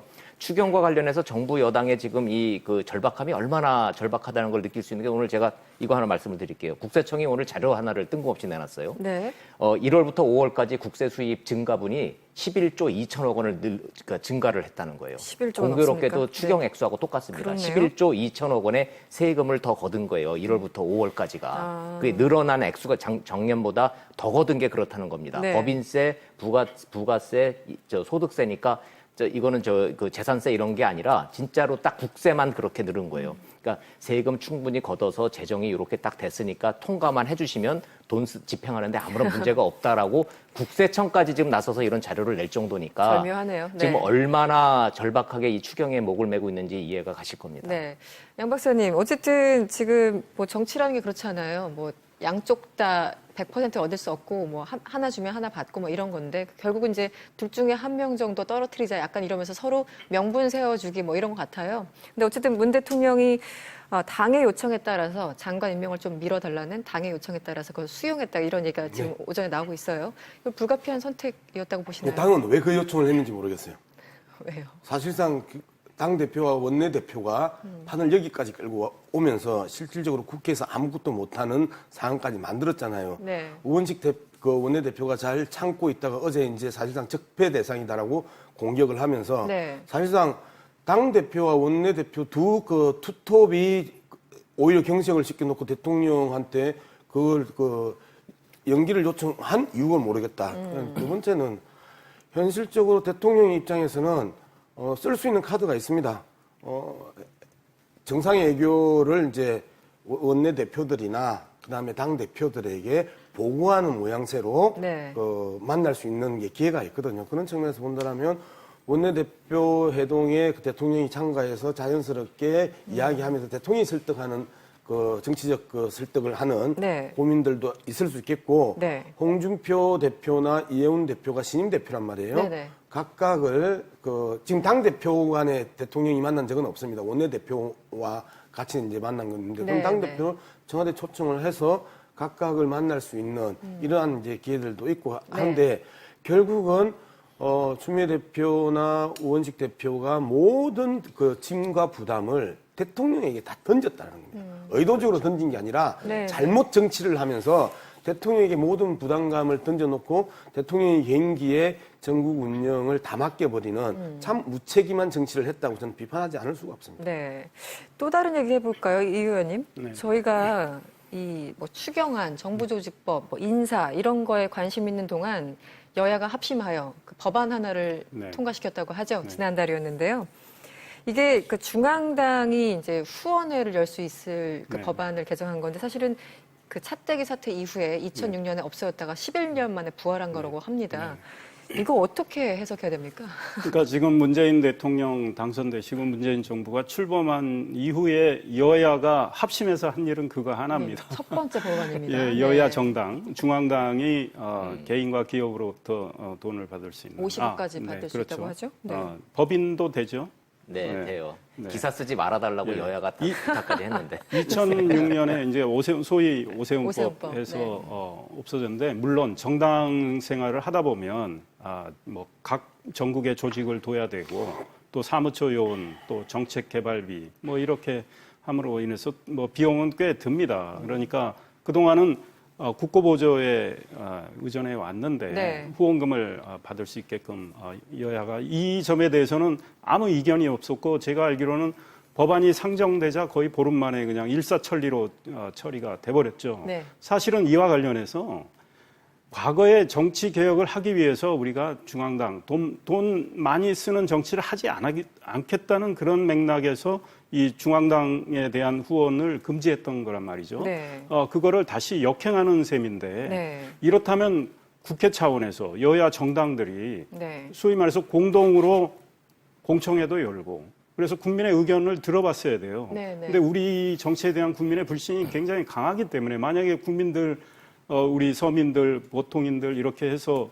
그 의견을 들었다면 반대가 많았을 거예요. 그런데 이거를 여야끼리 해서 뭐 한 의원이 법안 발의해서 네. 몇 명 있다고 사인하고 상정이 되면 그냥 뭐 정말 심의다운 심의를 했는지 모르지만 네. 빨리 처리가 됐는데 이건 국민들이 보기에 참 국민을 위한 민생에는 뭐 소홀하고 또 정쟁을 하면서 정치인들 또 당을 위한 이 제밥에는 굉장히 재빨리 관심을 보인 셈이 됐기 때문에 네. 상당히 비판을 받을 소지가 있습니다. 그리고 물론 중앙당에 앞으로 후원을 받게 된다면 네.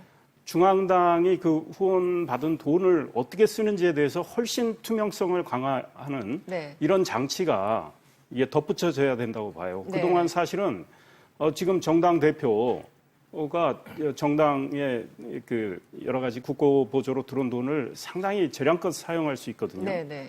그런데 이런 지금 그리고 어떻게 쓰는지 잘 몰라요. 심지어 그 당의 의원들도 잘 몰라요. 그런데 이제 투명하지 않으니까. 후원금을 네. 받게 된다면 정말 어디에 어떻게 썼는지 철저히 투명하게 밝히도록 하는 그런 장치가 붙여져야 된다. 역사의 네. 후퇴죠. 명백하게. 이건 언론에서 더 지적을 좀 했어야 되는데 워낙 기사가 많아서 묻혀서 그냥 넘어갔는데 중앙당 없애고 정치를 국회로 들어와서 각 정당이 국회에서 원내 정치하자라고 다짐한 게 언제입니까? 미국의 그 거대 우리 이상일 의원님하고 저하고 특파원 할 때 보면 미국의 그 거대한 그 의회가 중앙당이 없잖아요. 다 그 의회 내에 들어와 있거든요. 우리도 그렇게 하자라고 얼마나 몇 번을 정치개혁을 통해서 그걸 합의를 해놓은 건데 이걸 하루아침에 이걸 다시 중앙당 후원금을 부활해서 이렇게 갑니까? 이거는 역사의 후퇴가 분명하죠. 근데 이게 흥미로운 게 노회찬 의원이 발의한 걸로 저는 기사를 읽었는데 이 취지가 진성당원이 있음에도 불구하고 돈 없는 우리 당에서 돈을 거둘 수가 없어서 정치하는데 여러 가지 애로점이 있다 뭐 이런 취지, 그러니까 취지에 공감하시는 분이 조금은 있는 것 같아요.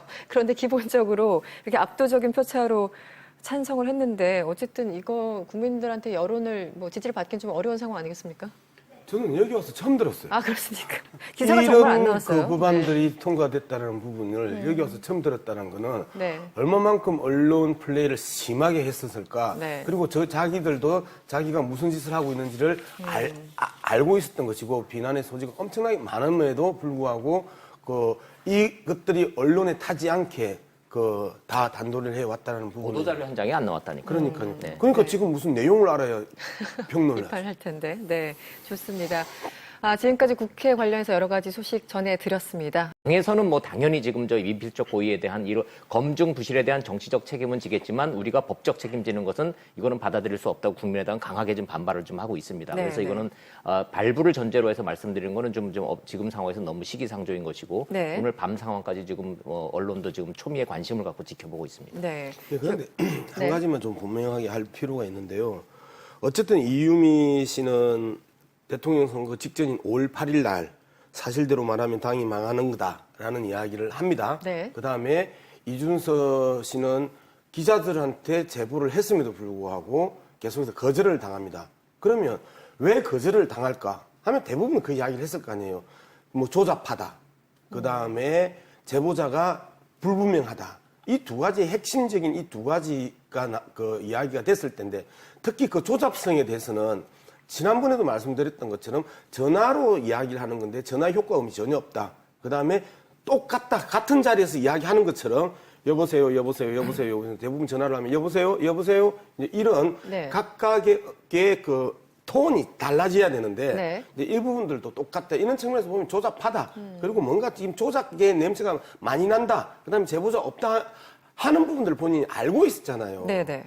그리고 위에서도 계속해서 제보자에 대한 부분을 계속 추궁했었을 때 제보자 신원을 그 보호하기 위해서라는 변명이 안 통할 정도로 이거는 대통령 선거 앞을 두고 결정적인 한 방이 될 가능성이 높았던 사안인데 이거는 상식적으로 몰랐다? 이야기가 안 된다라는 게 뭐 일반 국민들이 생각하는 일반적인 상식선에서의 접근에서 나오는 결론이다. 그렇다면 검찰 입장에서도 당연히 이 부분에 대해서 추궁을 했을 것이고 이제 이런 측면에서 봤었을 때 이준서만 이제 그러면 구속되냐? 근데 만약에 이준서 씨의 구속은 정말 앞서 말씀드렸던 것처럼 태풍입니다. 네. 그래서 사실은 그 구속 여부라는 게 그 유무죄를 판단하는 근거는 아닙니다. 네, 구속이 안 되더라도 네. 여전히 유죄일 수도 구속 있는 기소하죠. 거고요. 그래서 이미 이제 검찰에서는 김성호 수석 부단장 네. 그리고 김인원 부단장 이미 한 차례 조사를 했고 그리고 이용주 의원이 당시 이제 단장을 맡았잖아요. 그 보좌관을 또 한 번 조사를 했고 네. 그래서 아무래도 이 흐름이 계속 좀 확산되는 그런 네. 분위기인데 구속 여부와 무관하게 계속 윗선으로 올라갈 가능성에 대해서 의원님은 어떻게 좀 보세요? 검찰은 당연히 조사를 해야 된다고 봅니다. 네, 그런데 오늘 영장실질심사 결과가 어떻게 나오든 지금 이용주 의원에 대해서는 아직 조사가 이루어지지 않았고 네. 김인원 부단장, 네. 김성호 수석 부단장은 한 차례 조사를 했고요. 그렇죠. 네. 추가로 더 하겠다는 거 아니겠습니까? 그런데 이분들이 제가 보기에는 적어도 이유미 씨는 음성 조작을 했고 그러면 사실이잖아요. 그다음 이준서 씨가 조작 사실을 알았는지 몰랐는지 몰라도 오늘은 법원의 판단이 어느 정도 나오겠죠. 네. 이 나머지 윗분들이 그 조작된 파일을 받았을 때 적어도 들어봤을 거예요. 네. 이용주 의원은 아마 선거운동 하느라고 못 들어본 것 같아요. 네, 네. 보좌관이 들어본 것 같고 부단장, 수석 부단장은 들어봤을 것 같고 그러니까 제보자가 누구냐 이렇게 이준서 씨한테 물었던 거죠. 네. 그런데 이준서 씨는 그건 뭐 알려줄 수 없다는 식으로 제보자 보호를 위해서 이렇게 했는데 여기서 국민의당은 굉장한 책임이 있는 겁니다. 이 검증을 제대로 못했단 말이죠. 적어도 제보가 왔을 때 네. 제보자를 만나고 이 전후 사정을 다 확인한 다음에 그걸 터뜨려야 되는데 그냥 이준서 씨 말만 믿고 그러면 그대로 가도 좋겠다고 판단한 거예요. 결과적으로. 네네. 그랬기 때문에 이 판단하게 된 근거가 어떤 건지 이거에 대해서 검찰은 조사를 해야 되겠죠. 네. 그래서 아직은 이준서 씨까지는 분명히 이게 연루된 걸 우리가 뭐 그분이 확정적 고의든 미필적 고의든 우리는 뭐 알 수 있지만 추정 가능하죠. 그 나머지 네. 그 윗분들이 네. 이제 거기서 과실이 있었느냐, 고의가 있었느냐 이런 것들은 좀 더 수사를 해봐야 되겠죠. 네. 예, 합리적 의심 맞습니다. 네네. 맞는데 기자들이 검찰은 이렇게 설명하고 있거든요.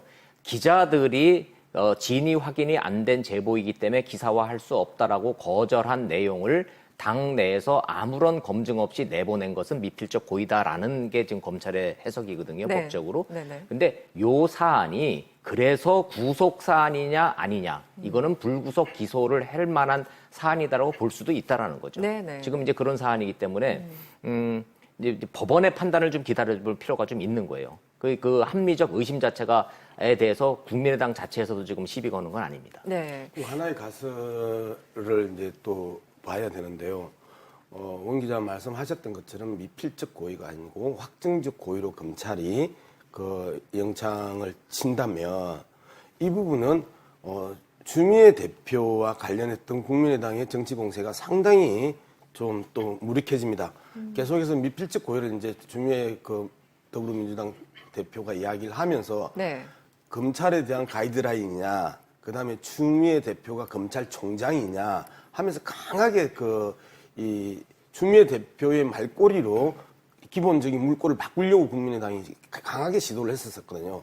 이제 그런 측면에서 봤을 때 만약에 미필적 고의가 아니고 확정적 고의로 검찰이 봤다면 이 부분에 대해서는 국민의당이 상당히 무색해지는 그 정치 공세가 돼버릴 가능성이 높다 해서 어쨌든 뭐 이 영장 내용은 언제 정도 발표가 됩니까?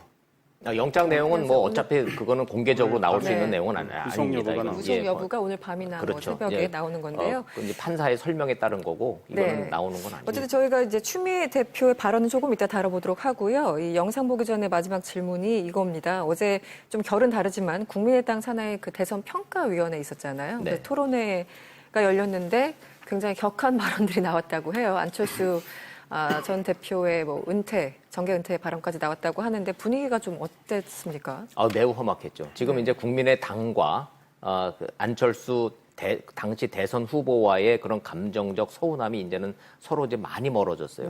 안철수 후보 입장에서는 그 당시에 내가 알 수 있었던 상황도 아니고 당에서 사고를 치고 지금 나한테 모든 거를 책임지라고 하는 거에 대해서 섭섭할 수가 있는 것이고 당에서는 지금 안철수 후보의 침묵이 지금 비겁하다. 왜 정치적으로 책임을 지지 않아서 왜 당에서 이 모든 거를 지금 책임지게 만드냐. 왜 아무런 입장을 내지 않느냐 이런 얘기가 나오고 있는데 급기야는 이제 정계 은퇴해야 되는 거 아니냐라는 얘기까지 좀 나왔어요. 그런데 안철수 후보는 지금 정계 은퇴하겠다는 소리 한 적 없지 않습니까? 어차피 지금 5년의 시간을 두고 차기 대선을 위해서 뚜벅이 정치를 계속 하겠다고 좀 선언한 마당에 이 사안을 어떻게 처리해야겠다는 그런 타이밍을 놓친 거는 좀 맞아 보여요. 당에서 그런 불만의 목소리가 지금 나오고 있는 겁니다.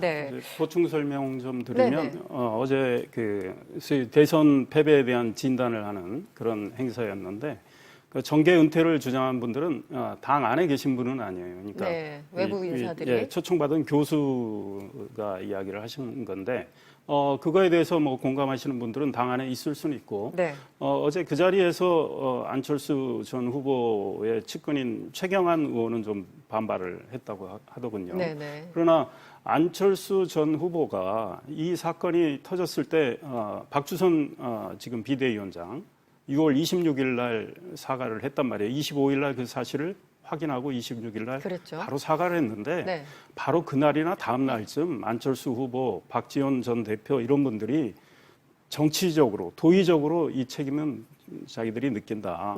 그리고 검찰 수사에 정말 성실하게 우리 당이 응해야 한다. 그리고 검찰은 정말 성역 없이 수사를 해달라.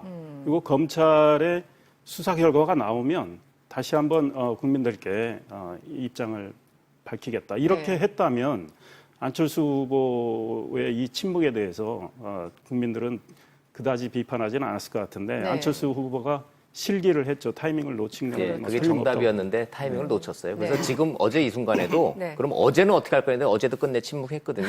이제는 타이밍을 한번 놓쳤기 때문에 선택의 여지가 없어요. 검찰 구속영장 발부되는 거 보고 검찰 수사 다 끝날 때까지 이제 할 얘기가 없어져 버렸습니다. 양 박사님 어제 또 안철수 의원이 그 네티즌들한테 굉장히 관심사였는데 속초를 가셨습니다. 그래서 뭐 여행 간 거냐 이런 또 억측도 있었는데 사실은 지금 사진이 나오는군요. 그 아는 지인을 만나러 간 거다. 당일치기로 간 거다. 무슨 이 와중에 여행이겠냐 이렇게 해서 이제 측근이 밝혔다고 하는데요. 어쨌든 어제 그 대선평가위원회에서 나온 얘기는 소위 말하는 고립된 영웅주의 뭐 이런 것 때문에 사실은 지난 대선 망한 것이다. 뭐 이런 그 어떤 발언들이 있었고 또 최근에 일어나고 있는 국민의당 사태에 대해서 여러 가지 비판이 있었습니다. 어쨌든 안철수 전 대표 입장에서는 여러 가지 좀 궁지에 몰린 상황인데요. 안 대표 어떻게 됩니까? 앞으로. 안 대표가 생각을 이제 많이 할 수밖에 없죠. 앞서 말씀하셨던 것처럼 뚜벅이 정치를 하고 그리고 좌절하지 않고 계속해서 전진하겠다. 대선 직후에 이제 그 이야기를 했는데 첫 번째는 2등도 아니고 3등을 했다라는 부분이 또 걸리고 있고 그다음에 이제 당내 장악력이 급속도로 떨어지잖아요. 대통령 후보가 문재인 대통령이 외교 대장정을 마치고 귀국했지만 마음이 편할 것 같지만은 않습니다. 정부가 출범한 지 2달이 됐지만 여전히 내각 구성은 완성되지 못했고요. 추경도 한 달 넘게 표류하고 있습니다. 여기에 국민의당 제보 조작 사건까지 얽히면서 전국이 점점 더 꼬여가는 형국입니다. 관련 이야기 짚어보도록 하겠습니다. 이상일 전 국회의원, 공공미디어연구소의 양문석 이사장, 그리고 SBS 정치부의 원일이 선임기자 오늘도 함께해 주셨습니다. 어서 오세요. 안녕하세요. 안녕하세요. 네. 국민의당 제보 조작 사건 어디까지 갈지 참 궁금합니다. 핵심 인물인 이준서 전 국민의당 최고위원의 구속 여부가 오늘 결정된다고 합니다. 검찰은 이 전 최고위원이 적어도 3번은 조작 가능성을 알 수 있었다라고 주장하고 있는데요. 영상 확인하고 돌아오겠습니다. 오늘 오전 10시 반 서울 남부지법에서 이준서 전 최고위원에 대한 영장심사가 열립니다. 이 전 최고위원에게 적용된 혐의는 공직선거법상 허위사실 유포입니다. 검찰은 이 전 최고위원이 제보 조작 가능성을 3차례 정도 알 수 있었는데도 묵인한 것으로 보고 있습니다. 조작된 증언 녹취 파일을 기자들에게 먼저 보낸 이 전 최고위원은 진위 확인이 안 된 제보라 보도할 수 없다는 답을 들었지만 제보를 검증하지 않고 당에 그대로 올려보냈습니다. 이후 당 공명선거 추진단에 제보자 정보를 알려달라는 요청에도 이 전 최고위원은 제보자 신원 보호를 이유로 거절했습니다. 5월 5일 폭로기자회견 다음 날 당에서 진위 여부를 재차 확인한 부분엔 이 전 최고위원이 제보는 100% 사실이라고 답했다고 구속영장에 적시된 것으로 알려졌습니다. 이유미 씨가 그날 저녁 이 전 최고위원에게 전화를 걸어 제보는 허위라고 얘기했지만 다음 날 당의 2차 회견까지 아무 조치도 안 한 것으로 전해졌습니다. 검찰은 이 전 최고위원의 이런 검증 부실을 미필적 고의로 보고 있습니다. 이 전 최고위원에 대한 구속 여부는 오늘 밤 늦게 결정될 걸로 보입니다. 네, 오늘 국민의당 제보 조작 사건에 연루된 이준서 전 최고위원 그리고 이유미 씨의 동생이죠. 이유미 씨 동생에 대한 영장 실질 심사가 오늘 오전 10시 30분부터 열립니다. 일단 그 이준서 전 최고위원 같은 경우요. 4번 소환을 했잖아요. 네. 검찰이 영장 청구하면서 혐의가 인정되고 사안이 중대하다 이렇게 했어요. 뭔가 좀 결정적인 증거를 찾았다고 볼 수 있을까요? 결정적인 증거, 뭔가 이렇게 숨겨져 있던 한 방을 지금 몰랐던 사실을 본 게 아니고 네. 지금까지 진행돼 왔던 당 내에서 벌어진 일들에 대한 사실관계 퍼즐을 맞춰보니 이거는 단독 범행으로 보기 어렵다라는 게 검찰의 지금 최종적인 판단이고요. 네. 지금 옛날과 달리 지금 저희 그 기자들도 취재 내용에서 법원에 들어가는 영장 내용이 통째로 저희한테 알려져서 그거를 취재하기가 좀 어려운데 네. 지금 이제 아름 이렇게 하면서 그 내용들이 지금 이제 퍼즐 조각처럼 이제 흘러나오고 있는데 영장 내용을 지금까지 알려진 것만 놓고 보면 지금 미필적 고의로 지금 돼 있잖아요. 거기에서 한 발 더 나가서 확정적 고의라는 표현이 지금 영장에 명기가 좀 돼 있다는 거예요. 네. 그렇다는 얘기는 이준서 전 최고위원이 이유미의 증거 조작을 알고도 제대로 보고하지 않고 이거를 그대로 허위 사실을 유포한 것으로 본다 이렇게 좀 돼 있어요. 네. 검찰의 네. 지금 이 영장 청구 내용은 그렇게 되면은 증거 조작은 팩트죠. 네. 사실관계죠. 네. 허위 사실 유포도 팩트예요. 알았느냐 몰랐느냐에서 알았다고 보는 건데 알았다의 종류가 2가지가 있어요. 아니면 말고식으로 해서 애따 모르겠다고 내보냈으면 그건 미필적 고의고요. 네네. 이거 아닌 것 같은데 그래도 굳이 내가 뭐 따져볼 필요 있어? 그냥 이렇게 되면 이게 확정적 고의가 되는데 후자로 지금 본다는 거예요. 그렇습니까? 근데 그 네. 증거는 물적 증거는 3가지가 좀 있어요. 첫째는 기자들한테 먼저 이유미의 이 조작된 증거를 기자들한테 기사를 써달라고 여러 명한테 부탁을 해요. 네. 기자들이 받아보니까 뭔가 출처가 좀 불분명해요. 야, 이거 이 상태로 기사 못 낸다 그러니까 그거를 걷어들여요. 당에서도 처음에 이거를 내놨는데 당에서 이거 확실한 거야? 이렇게 물어보니까 네. 맞습니다. 이렇게 얘기를 했고 그다음에 거절당하고 난 다음에 2번째로 당에서 또 물어봐요. 이거 출처나 이런 거에 대해서 제보자의 신원과 내용을 좀 알려달라. 네. 그건 알려줄 수 없다. 이렇게 또 거절을 해요. 요 3가지가 지금 확정적 고의로 볼 만한 증거입니다 하고선 검찰이 지금 이제 영장에 이제 명기를 했는데 네. 법원이 이제 이걸 가지고 오늘 오후 내내 이제 이걸 받아들일 건지 말 건지를 이제 고민을 해야 되는 상황입니다. 네. 의원님, 저희들도 약간 좀 갸우뚱하게 하는 그 내용들, 네. 그 이준서 씨와 이유미 씨 간에 그 대선 전날이죠. 5월 8일에 이유미 씨가 이준서 씨한테 사실대로 말하면 당이 망하는 거라고 해서 말을 못했다 이런 취지의 메시지를 보냈어요. 이런 거 보면 조금 의심을 할 수밖에 없는 대목 아닐까요? 예, 그 메시지와 관련해서 사실대로 말하면 당이 망한다. 네. 그러니까 이게 이준서 씨가 그런 취지로 말한 거 아닙니까? 그러니까 그렇죠. 이유미 씨한테 사실대로 말하지 말고 그대로 밀어붙이자 이 뜻이란 말이에요. 그러니까 국민의당이 이유미 씨, 이준서 씨 서로 주고받은 메시지를 공개를 했을 때 이 네. 메시지는 없었던 걸로 알고 있습니다. 네. 5월 6일 것까지인가가 공개가 그랬었죠. 됐던 걸로 네. 알고 있고 5월 6일에는 자료를 계속 이준서 씨가 달라고 하는데 이유미 씨가 그때 주지 말았으면 좋았을 걸 이렇게 돼 있어요. 그러니까 네. 자료를 달라는 거랑 하고 사실대로 말하는 거하고는 좀 다르죠. 지금 우리 원 기자님 말씀하신 그런 맥락에서 보면 완전히 다른 거예요. 자료라는 거는 이준서 씨가 이유미 씨한테 자료를 달라고 했다면 이준서 씨는 그 시점에서 이유미 씨가 음성 녹음을 조작한 걸 모르고 그 제보된 내용 자료를 빨리 주라 네. 이렇게 생각할 수 있어요. 그러나 5월 8일 시점에 사실대로 말하면 당이 망한다.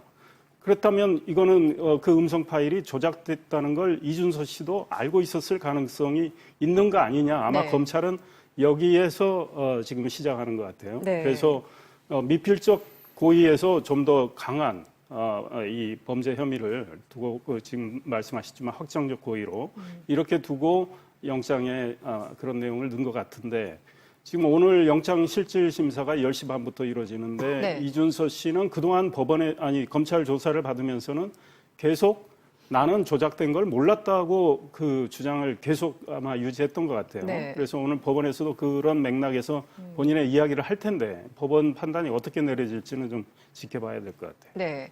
양 이사장님, 어쨌든 국민의당이 자체 조사를 벌였잖아요. 그래서 이제 발표했는데 그때는 당원 한 명의 단독 범행이다. 이렇게 자체 결과를 냈어요. 하지만 지금 검찰에서 나오는 얘기들을 보면은 또 결이 완전히 다른 거 아니겠습니까? 국민의당 입장에서는 참 난처해진 것 같습니다.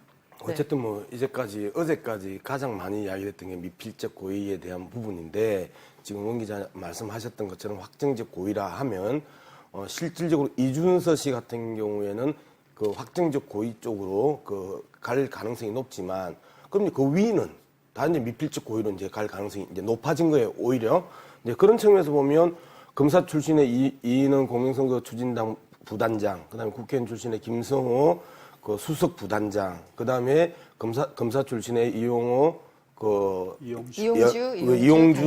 검사 출신의 이용주 그 단장, 자, 여기까지가 네. 그 현재 수사 선상이 바로 들어오잖아요. 문제는 이용주 단장이 어떻게 이야기하느냐에 따라서 그 윗선, 그러니까 박지원 선대위원장, 네, 그다음에 안철수 후보자까지 이게 이제 일파만파 될 가능성이 이제 높아진 거죠. 네. 그래서 오늘 어쨌든 그 영장실질검사가 어떤 결과를 내느냐에 따라서 네. 이게 끝이 나느냐. 그렇지 않으면 정말 이제 다시 시작하는 일파만파의 그 최상층부까지 가느냐. 그래서 꼬리 자르기냐 목 자르기냐의 이 두 측면에서 본다라면 네. 사실상 오늘이 끝이 나면 꼬리 자르기로 끝이 나는 거고요.